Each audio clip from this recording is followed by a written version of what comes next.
Senator from Wisconsin. Perhaps if the senator from Maryland listens to my explanation of what this amendment does, perhaps he'll withdraw his objection. During our debate, during our discussion on Tuesday, when I offered an amendment to deem the agreement between Iran and America, and the world, a treaty, subject to the advice and consent of the Senate, the senator from Maryland spoke, and one of the objections to the treaty, he said, secondly, I don't know how we are going to explain it to our colleagues in the House of Representatives. The presiding officer served in the House. I served in the House. Senator Menendez served in the House. The last time I checked, we imposed those sanctions because a bill passed by both the Senate and the House. And now we are saying that the approval process is going to ignore the House of Representatives, solely going to be a matter for the U.S. Senate on a ratification of a treaty. That does not seem like a workable solution. Now, Mr. President, I appreciate the fact that the senator from Tennessee and the senator from Maryland did not object to my raising my first amendment to deem it a treaty. And, of course, this body then voted on that, and I appreciate that fact, and I accept the verdict of this chamber that they did not want to deem this agreement a treaty. Fair enough. But I would like to quote, in addition to the senator from Maryland, the senator from Tennessee, in debating against or arguing against deeming this a treaty. The senator from Tennessee said, quote, "We think the president has the ability to negotiate things." Well, first of all, I agree with that. Article 2, Section 2 states, the president, he shall have the power, by and with the consent of the Senate, to make treaties provided 2/3 of the senators present concur. So that actually is the constitutional method for making agreements between nations, having the president negotiate that. Completely agree. We can't have 535 negotiators, but we certainly should have this body involved in those agreements. We should have a role. We should have a robust role. And of course, I believe it's so important. This has such an effect. It risks so much for this nation. I believe it should be a treaty. But again, fair enough. This body deemed it would not be a treaty. What the senator from Tennessee went on to say, said, "We had no idea this president would consider suspending these sanctions ad infinitum forever. No idea. I think even people on the other side of the aisle were shocked." We were shocked. Yes, we granted those waivers for national security. We did not believe those waivers would be abused the way they're being abused right now. The senator from Tennessee also went on to say, this is one of the biggest geopolitical issues that will potentially happen if an agreement is reached within our lifetime here in the Senate. Once again, I agree with the senator from Tennessee. This is a huge geopolitical issue. And right now, this administration deems that agreement on its own authority an executive agreement, and really, at this point in time, we have no role. There is no involvement. The senator from Tennessee went on to say, look, I have strong agreement with the sentiment of our senator from Wisconsin. Again, agreement with the fact that this really should rise to the level of a treaty. He also went on to say, quote, without the bill that is on the floor, the American people will never see it. Think of that. Think of an agreement between Iran that I believe, as it's being described to us, and again, nobody really knows yet, but what I believe is being described to us, puts Iran on a path for a nuclear weapon. Now, how many years has it been that presidents from both parties, members of Congress from both parties have stood and said very forcefully, we simply cannot allow Iran to have a nuclear weapon? And now we may be facing with agreement between this country, other nations of the world, and Iran that actually puts Iran on a path for that nuclear agreement. And the senator of Tennessee is correct. I hope he's not correct, but I think he may be correct. That right now, this president has no duty to bring that agreement to the American people. Now, I happen to believe that public pressure would be so great that the American people would not tolerate that level of brazenness, that level of arrogance on the part of any administration, any president, to do a deal, make an agreement of such import that before implementing that agreement, the President of the United States would not bring that agreement to the American people and subject it to, in some shape or form, the advice and consent of either this chamber or Congress as a whole. The final quote that I'd like to quote from the senator of Tennessee is, he said, "Now look, if I could wave a magic wand or all of a sudden donkeys flew around the Capitol, I would love for us to have the ability to deem this a treaty. I really would." Well, Mr. President, if the agreement that President Obama is talking about in the framework is agreed to between this administration and the other negotiating partners in Iran, we better all hope that donkeys start flying around the Capitol. Because that agreement, as it's being described to us, would put Iran on the path to be a nuclear power. That would destabilize not only the region, that would destabilize the world. It would lead to an enormous amount of nuclear proliferation within the region. It's a very bad deal. It's very risky for this nation. It affects this nation. Now, again, let me just go through the three forms of international agreements. And again, there's no set criteria in terms of what is a treaty, what is a congressional executive agreement, or what is simply an executive agreement. There are considerations. There's precedent.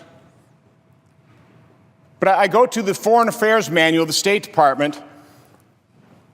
They lay out the considerations. You know, what should be considered in determining what an agreement is, a treaty, a congressional executive agreement, or just an executive agreement? Well, the first consideration is the extent to which the agreement involves commitments or risks affecting the nation as a whole.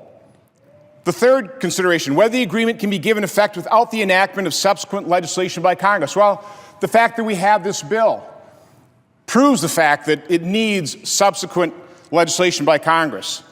Number 5, the preference of the Congress as to a particular type of agreement. Well, that's what we're talking about here. The Congress weighing in the form of my amendment to saying we want a more robust role than is currently offered in this bill. The 7th is the proposed duration of the agreement. We are going to be living with the impact, the effect, the results, the collateral damage of this agreement between Iran and the other negotiating parties for a very, very, very long time. So based on those considerations, based on the fact that in the State Department's own Foreign Affairs Manual, in determining whether something is a treaty or an executive agreement or a congressional executive agreement, there should be consultation with Congress. I consider this amendment consultation with Congress. And again, all I'm asking with this amendment is provide a minimal constitutional threshold, a minimum constitutional role for Congress in affirmatively approving a deal between Iran and the rest of the world and America. So all this amendment really does, in effect, it just asks the president to bring that agreement before the American people, before this Congress, allow us to have input, to affirmatively prove this in both chambers, both the House and the Senate, with a mere majority vote of both chambers. Because what is currently on the floor in this bill, and again, I've got a great deal of respect for the senator from Tennessee. I know in his heart he believes this Senate, this Congress, should have a far more robust role and involvement in such a consequential agreement. But I also realize the challenge he's had dealing with our friends on the other side of the aisle and how very little involvement they are willing to agree to for this Senate and for this Congress. If the bill is passed, we need to clarify what that means in terms of approval. And probably the best way for me to point that out is I had a third amendment that I tried to introduce. It was an amendment that was going to specifically describe what this bill does with a vote of disapproval, what that threshold really means in terms of approval of this very consequential deal. And so I offered an amendment. I called it a very low threshold for approval congressional executive agreement. It would have allowed the agreement between Iran and the rest of the world to be approved by this body, by this Congress, with a majority vote in the House and a vote of only 34 senators here in this body. Now, very appropriately, that amendment was ruled out of order. It was ruled unconstitutional by the parliamentarian, as it should have been, because that is not approval of a process. That is not the way Congress should weigh in, have input, be involved in such a consequential agreement. But that's exactly, in a very convoluted process of votes of disapproval, that would have to be, first of all, voted on by 60 senators. And then, of course, if that is vetoed, we would have to override that veto with 67 senators and 2/3 of majority in the House. And again, what this bill does, it will allow a very bad deal, potentially very bad deal, between Iran and the rest of the world and America to be approved with a majority vote in the House and a vote of only 34 senators here in this chamber. So again, with that reality, with that clarity of what this bill does, the minimum role that this bill allows, I would urge all of my colleagues to support my amendment that really provides for what should be the minimum involvement of Congress, a majority vote, an affirmative vote of approval in both the House and the Senate to any deal that this administration concludes with Iran. With that, Mr. President, I yield the floor. Senator from Texas's amendment would actually have a higher threshold than this. I think it would rise to a 60-vote threshold. I'm not asking that much. I'm asking for something actually less than that, to again clarify what this bill allows in terms of a tacit approval by this chamber. So even though we discussed this earlier, I don't believe I can combine the two, because I think it's important to clarify the issue with an amendment that requires what I really do believe, truly believe, should be the minimum role, the minimum affirmative approval of this agreement, a mere majority vote in both chambers. That is so reasonable. That is the minimum role the American people ought to have in terms of having a say on this. So I have never insisted on an amendment here in 4 years in the Senate.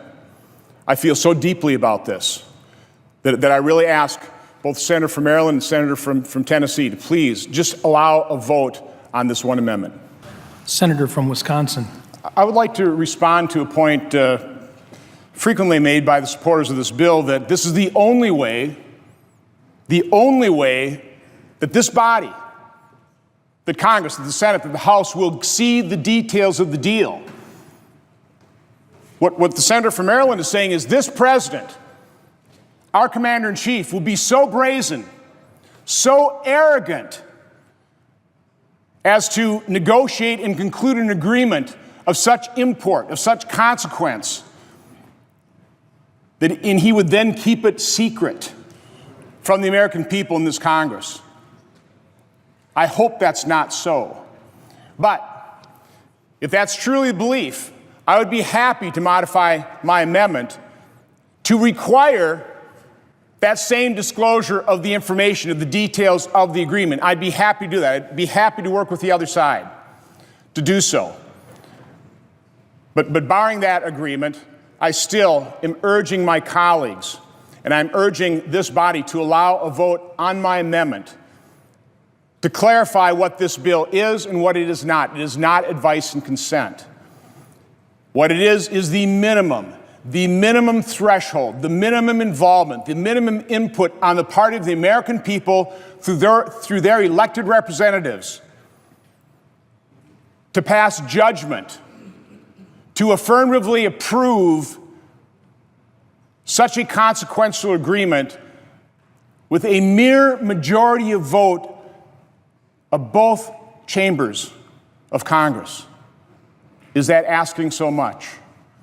And it is true that we passed this bill out of foreign relations with a unanimous vote because we were granted assurances. Because I realize this is a delicate negotiation. I realize our friends on the other side of the aisle simply refuse to have what I consider a minimum involvement. And again, I appreciate and applaud Senator Corker for doing a bipartisan agreement, reaching that agreement. But our understanding that this would be a completely open amendment process. The senator from Maryland points out it's 66 amendments to one. Well, let's start voting on them. We'll vote on the one Democrat amendment. Let's start voting on ours. Eventually we'll tire. Eventually we'll have made our points. Eventually we'll have conveyed to the American public what this bill is and what it is not. And again, let me, for a final time, say what this bill provides. If passed, sure, we get the information, which we should get regardless. But it sets up a process, a very convoluted process. Votes of disapproval, which would require 60 votes in this chamber to pass. We assume it would be vetoed. Then it would require 67 votes in this chamber to override the veto, and two-thirds of a vote in the House to override that veto. So in effect, let me clarify it one last time. Instead of requiring the bare minimum of an affirmative vote of a majority of members of both chambers of Congress, this bill would allow approval of this agreement by a simple majority in the House and only 34 senators, providing that rubber stamp of approval to a bill that could be incredibly consequential and that we will live with the consequences of, the results of, for many, many years to come. With that, Mr. President, I yield the floor.